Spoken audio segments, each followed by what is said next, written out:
atas prakarsa dari Syekh Syarif Hidayatullah Sunan Gunung Jati. Itu terjadi pada tahun 1480 yang diarsiteki, kalau sekarang sih mungkin ya arsitek lah ya. Nah, itu sebagai arsitek adalah Sunan Kalijaga, dan tenaga pembangunnya adalah orang-orang Majapahit, taklukan Majapahit.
prakarsa dari Syekh Syarif Hidayatullah Sunan Gunung Jati. Itu terjadi pada tahun 1480 yang diarsiteki, kalau sekarang sih mungkin ya arsitek lah ya. Nah, itu sebagai arsitek adalah Sunan Kalijaga, dan tenaga pembangunnya adalah orang-orang Majapahit, taklukan Majapahit. Karena pada saat itu raja pertama Islam atau sultan Islam pertama di Jawa adalah Raden Patah yang baru saja menandukan Majapahit sebagai untuk menjadi Islam, mengislamkan orang-orang Majapahit. Kemudian awal pembangunannya ini sebetulnya Masjid Agung Sang Cipta Rasa ini awal, disebutnya awal akhir. Artinya awal akhir ini awal pembangunannya, boleh dibilang lah peletakan batu pertamanya kalau zaman sekarang ini itu di sini. Kemudian atas prakarsa atau perintah dari Sultan Raden Patah bahwa Demak juga minta dibangun masjid. Jadi sebelum ini selesai pindah dulu ke Demak. Itu 1479. Selesai di Demak baru kemudian dilanjutkan ini sini.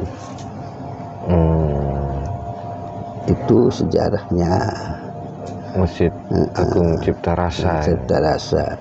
Dari makna ini bangunannya di dalam ada bangunan lagi, ada ruangan seperti banyak sekali tiang. Itu apa ada kisahnya atau tidak? Jadi memang tembok ini sebagai artinya nggak punya beban, Pak, hanya pembatas saja yang jadi punya beban. Ini tiang-tiang itu. Jadi atap tuh disanggah sama tiang-tiang, bukan sama tembok. Lihat aja temboknya. Jadi semuanya dari kayu semua ini. Ya. Semuanya dari jati, satu pohon, tidak ada sambungan yang di dalam itu. Semuanya itu soko gurunya itu ada 12. Apa ada maknanya itu? Enggak sih. Artinya kalau menurut hitungan sih semuanya tuh tiang yang bulat ini adanya 74. 30 di dalam, 44 di luar. Artinya 74 itu kalau kita manusia itu bakalnya manusia itu dalam kandungan rahim seorang ibu itu selama 280 hari.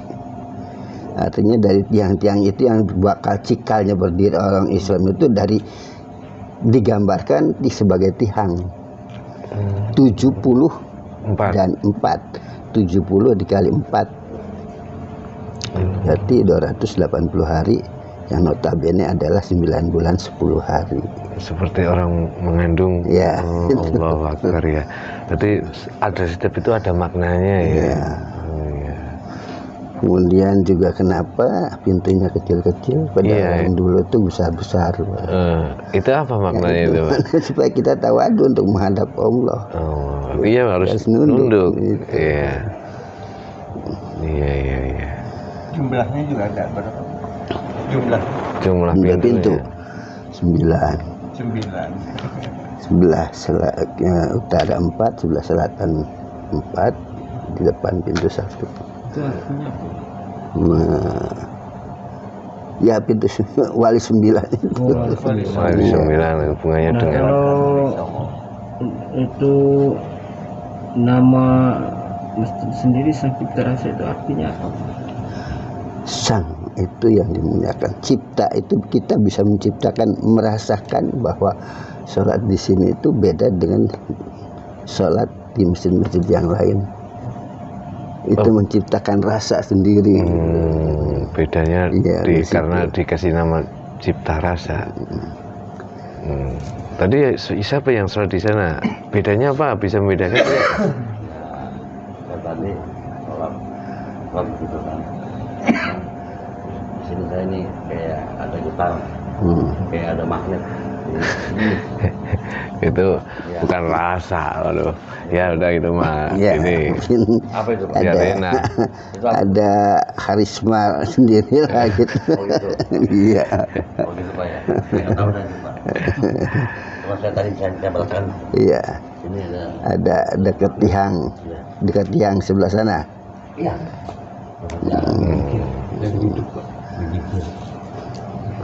Tapi banyak sekali pengunjung yang di dalam itu. Itu mereka yang itikaf, Pak. Oh, yang itikaf ya. Itikaf. Oh. Seperti Bapak ini juga tiap malam di sini itikaf sholat malam. Kita memang kalau sore pintunya ditutup, tapi masuknya dari belakang 24 jam stop. Dari samping ya, tadi ya kami disuruh lewat samping.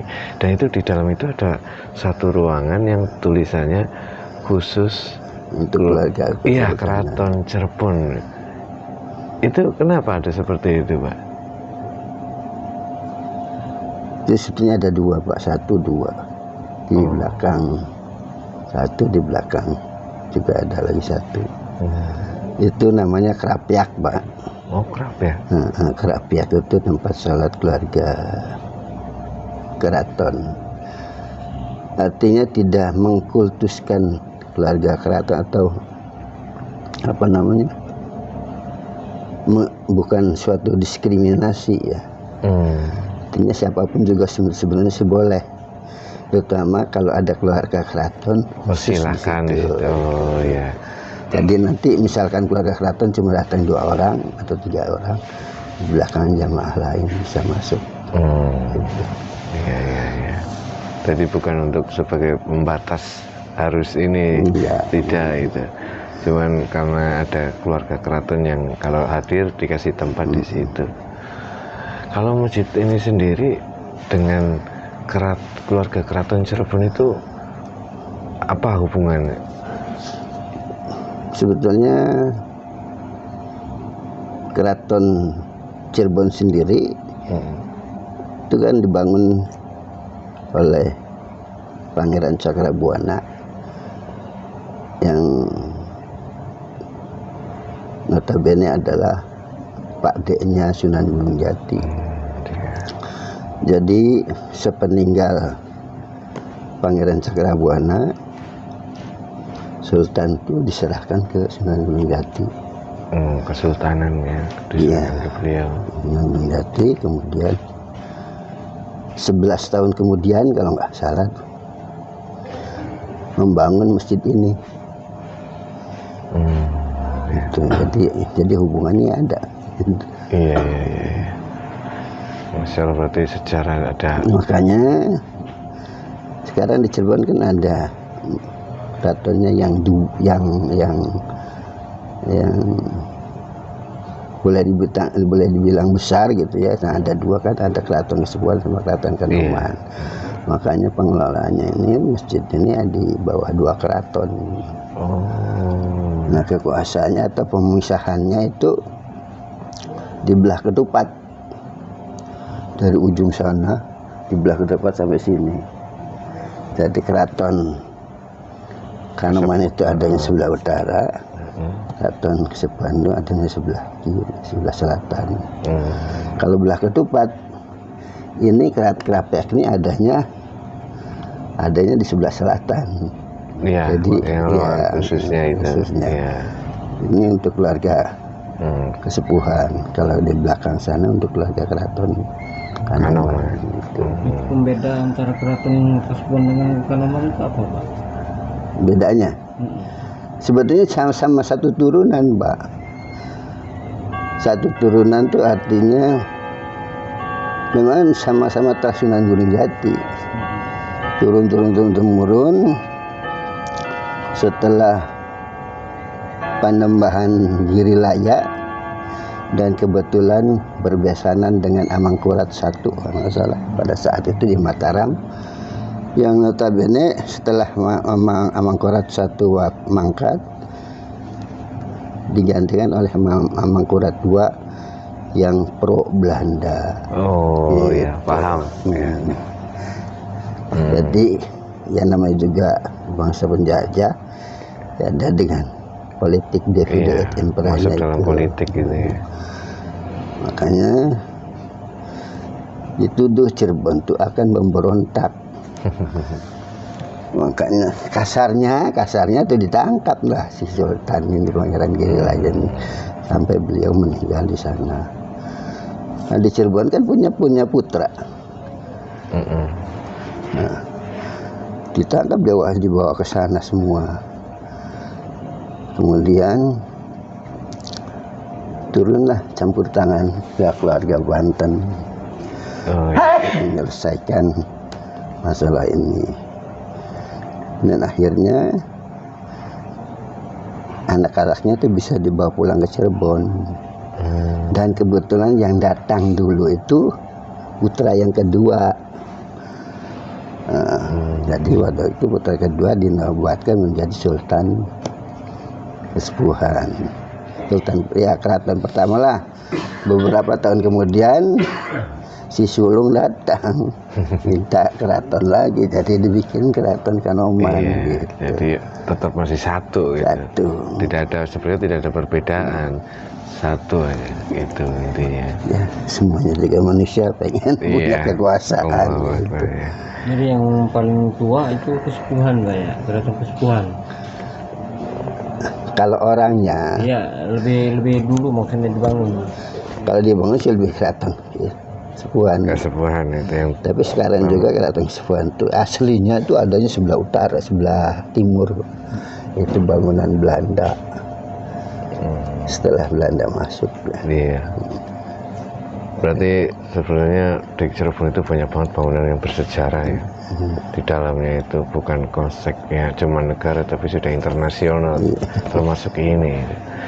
Dan saya terima kasih, mungkin cukup ya untuk informasi tentang Masjid Agung Cipta Rasa ini yang menurut saya unik gitu di dalamnya. Itu tadi lihat kok di dalamnya banyak banget kayu-kayu, ternyata ada makna-maknanya gitu. Tidak ini kan kalau kita perhatikan ini kan masjidnya rada bawah dibanding masjid pada umumnya. Itu maknanya itu apa Pak? Gimana rada bawah? Rada pendek maksudnya dibanding masjid pada umumnya. Oh, ya artinya dulu kan pembangunannya secara lama. Kalau sekarang kan masjid modern tinggi-tinggi gitu. Iya, ya bisa jadi itu. Oh, iya. Sudah. Mungkin cukup ya. Itu aja ya. Saya ucapkan terima kasih sekali. Sama-sama, Pak. Semoga video ini bermanfaat untuk semuanya. Jadi kaum muda tertarik kembali lagi, banyak kaum muda yang ingin melihat tempat-tempat yang bersejarah gitu. Khususnya sedulur pada Padepokan Jagat. Terima kasih untuk semuanya. Semoga video ini bermanfaat untuk semuanya. Mohon maaf kalau ada salah kata. Assalamualaikum warahmatullahi wabarakatuh. Waalaikumsalam warahmatullahi wabarakatuh.